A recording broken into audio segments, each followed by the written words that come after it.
Hello students, welcome to my channel. आज हम लोग अपने वीडियो में और अपनी वीडियो वाली क्लास में आज हम लोग संवेगों के बारे में थोड़ा सा चर्चा करते हैं, थोड़ा सा समझने की कोशिश करते हैं। संवेग यानी कि वेगों का संचार, यानी कि भावों का संचार, यानी कि आप समझ के रखिए कि ऐसे ऐसे भाव जो मनुष्य में उत्तेजनाएं प्रकट करते हैं या जो मनुष्य की मनोदशाओं का वर्णन करते हैं। संवेगों का तात्पर्य है वेगों की उत्पत्ति, यानी कि वेगों का गति। जैसे कि हमारी बॉडी में, हमारे शरीर में कुछ मूल प्रवृत्तियां होती हैं और उन्हीं मूल प्रवृत्तियों के आधार पर संवेगों का निर्माण होता है। आमतौर पे आपने देखा होगा सभी मनुष्यों में घृणा और प्रेम और गुस्सा या किसी के लिए दया या एक डर या एक अगर कोई छोटा बच्चा है तो उसके लिए वात्सल्य की फीलिंग, या कभी कोई आपने बहुत ही दरिद्र व्यक्ति देख लिया तो करुणता का जो अनुभव होता है वो, तो ये सारे जो हमारे इमोशंस होते हैं, ये जो सारे भाव होते हैं, यही संवेग कहे जाते हैं। संवेग जब व्यक्ति के अंदर उत्पन्न होता है तो व्यक्ति के अंदर, एक ह्यूमन बॉडी के अंदर एक अलग ही आवेश का संचार होता है, थोड़ा सा एक अलग शक्ति का उसमें फीलिंग आने लगती है। जैसे कि मान लो हमें क्रोध आया तो क्रोध में ना इंसान अपने आप को बड़ा शक्तिशाली समझने लगता है कि मतलब मैं बहुत ज्यादा पावरफुल हूँ, एक पावरफुलनेस की फीलिंग आ जाती है। या हमें अगर किसी वस्तु को देख के या कोई चीज को देख के हमें डर लग रहा है तो हम अपनी जो शक्ति है उसको थोड़ा सा कम समझने लगते हैं। तो ये आंतरिक आवेग होते हैं जो हर मनुष्य में पाए जाते हैं। ये जो संवेगों की स्थिति होती है इसको इमोशनल जो डिस्टरबेंस होता है वो भी कहा जाता है, क्योंकि इमोशंस कभी एक से रहते नहीं है। कभी प्रेम का भाव आ जाता है, कभी डर का भाव आ जाता है, कभी ईर्ष्या का भाव आ जाता है, कभी हमें किसी पे दया आ जाती है, कभी हम बहुत ज्यादा शक्तिशाली अपने को फील करने लगते हैं, कभी हमको थोड़ा सा इग्नोर करने की हैबिट हो जाती है कि यार इग्नोर करो, या हमें ही कोई इग्नोर कर देता है। कभी तो हमें बहुत ज्यादा सुख का अनुभव होता है, या कभी कहते हैं यार यार छोड़ो, मूड सही नहीं है, आज कुछ अच्छा नहीं लग रहा है। तो ये सब जो हमारे बॉडी के जो भावों के जो परिवर्तन होते हैं ये सब संवेगों में ही पाए जाते हैं, संवेगों से होते हैं। और जो संवेग होते हैं वो मूल प्रवृत्तियों से आते हैं। संवेगों का भी बड़ा एक अपना अलग नजरिया है। अगर आपके संवेग उचित दिशा में जा रहे हैं या अगर संवेगों की दिशा सही है तो आपका काम सही है या आपका जो जीवन के लाभ है वो आपको मिलेंगे। और यदि आपके संवेग गलत जा रहे हैं, मान लीजिए आप किसी गलत बिहेव में पहुंच गए या आपका बिहेव थोड़ा सा गंदा हो गया या आपने कुछ ऐसी असामाजिक बातें कर दी जो कि सही नहीं है, तो वो आपके जीवन को भी खराब कर सकती है। संवेगों के आवेग की ये स्थिति होती है।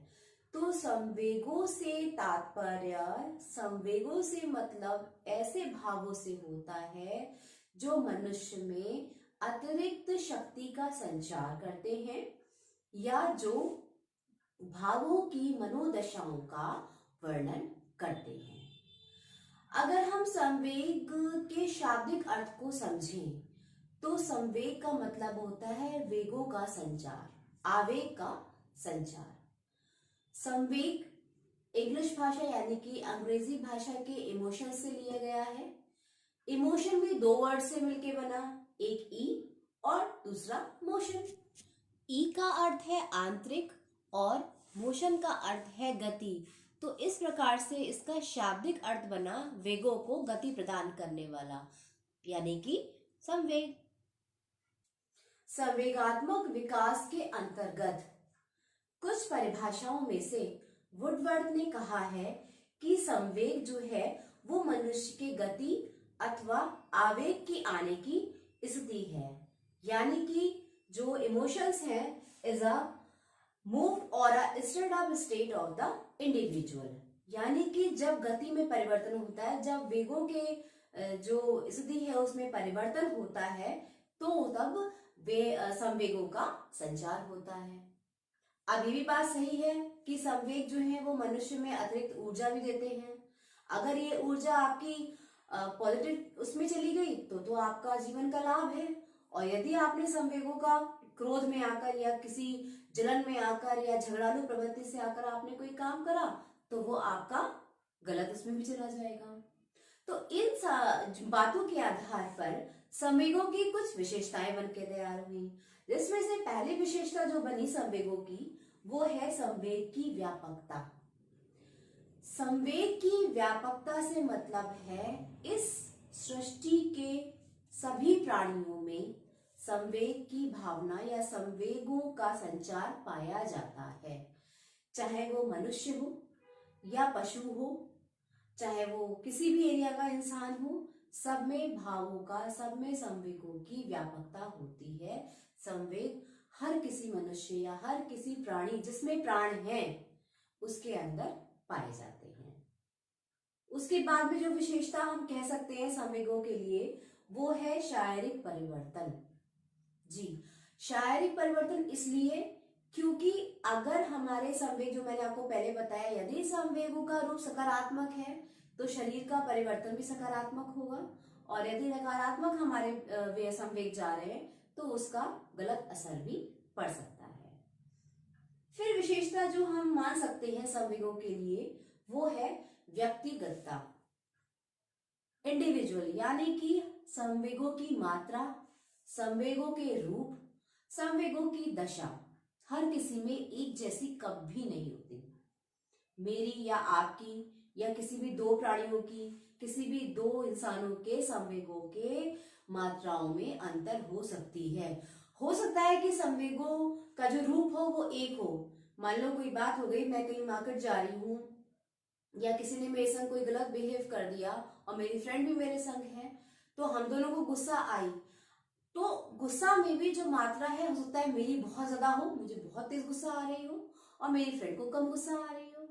तो ये मात्राओं का कमवर्ती होता है, यानी कि संवेग जो है वो कमवर्ती भी हो सकते हैं। और मान लो मैं थोड़ी देर में शांत हो गई, मैंने उस बात को ठीक है इजी में लिया, वो कोई नहीं, चलिए इट्स ओके, चलते हैं, कोई बात नहीं है, और मेरी फ्रेंड को अभी तक उस बात पे गुस्सा आ रही है।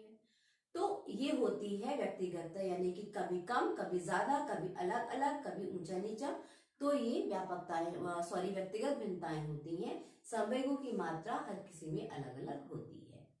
फिर जो हम व्यक्तिगत के बाद जो हम विशेषता मान सकते हैं संवेगों के लिए वो है विचार प्रक्रिया का लोपन। हमारे विचार प्रक्रियाओं की दिशा या हमारे जो विचार हैं उसमें चेंजिंग आ सकती है। हम नेगेटिव भी सोच सकते हैं, हम पॉजिटिव भी सोच सकते हैं, हम करप्शन वाली भावना भी सोच सकते हैं, हमारी जो मानसिक स्थिति है वो करप्ट भी हो सकती है, और हम सबके लिए एक पोलाइट नेचर भी बन सकते हैं। अगर हमारे संवेगों की दशा जैसी होगी, हमारी वैचारिक प्रक्रिया का वैसा ही अनुभव होगा। गलत हमारी वैचारिक प्रक्रिया बन जाएगी संवेगों से, तो उसका लोपन भी हो सकता है। गलत दिशा में भी संवेग हमको लेके जा सकते हैं। फिर अगर हम बात करें संवेगों के लिए तो वो है संवेगों की अस्थिरता। संवेग कभी स्थिर नहीं होते, कभी भी स्थिर नहीं होते हैं संवेग। थोड़ी देर में हमको गुस्सा आया, थोड़ी देर में हमने किसी को इजी वे में प्यार कर लिया, थोड़ी देर के लिए हमको रोना आया, फिर हम चुप हो गए, थोड़ी देर के लिए हमें किसी से घृणा हुई तो हमने फिर हमारा कोई हमने बात देख ली तो उसमें हमें अपना माइंड हमने चेंज कर लिया। तो अंतर हो जाता है, अस्थिरता होती है। कभी भी एक संवेग हमेशा नहीं रहता, संवेगों में अस्थिरता बनी रहती है।